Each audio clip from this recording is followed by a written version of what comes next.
It's Friday evening. Class കഴിഞ്ഞ് വീടെത്തിയതും ചിറ്റൂർക്ക് പോകാനാണ് plan. അപ്പോൾ ഞാൻ വരുമ്പോഴേക്കും തന്നെ മോൻ റെഡി ആയിരുന്നു. അവൻ അടുത്ത എക്സാമിനേക്കുള്ള ബുക്സൊക്കെ അവൻ എടുത്തു വെച്ചിട്ടുണ്ടായിരുന്നു. സോ ഞാൻ എത്തിയതും അപ്പോൾ തന്നെ ഞങ്ങൾ ഇറങ്ങി.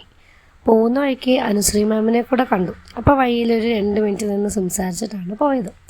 പക്ഷേ ഞങ്ങൾ വീടെത്തുമ്പോഴത്തേക്കും കുറച്ച് വൈകിയിരുന്നു. ആരും ഉണ്ടായിരുന്നില്ല. എല്ലാവരും അപ്പം തന്നെ അമ്പലത്തിൽ പോയിട്ടുണ്ടായിരുന്നു.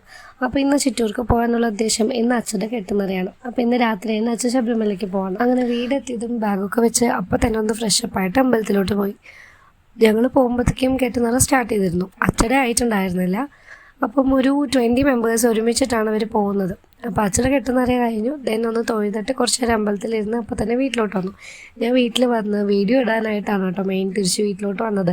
അപ്പോൾ വീഡിയോ അപ്ലോഡ് ചെയ്ത ശേഷമാണ് തിരിച്ച് വീണ്ടും അമ്പലത്തിലേക്ക് പോയത്. അപ്പം ഇന്ന് മലയ്ക്ക് പോകുന്ന സ്വാമികൾക്കും അവരുടെ ഫാമിലിക്കും ഒക്കെ ഭക്ഷണം ഇന്ന് അമ്പലത്തിൽ തന്നെയായിരുന്നു. സോ അത് കഴിച്ചു കഴിഞ്ഞ് അതിന് ഇറങ്ങാൻ നേരത്ത് നല്ല മഴയായിരുന്നു കേട്ടോ.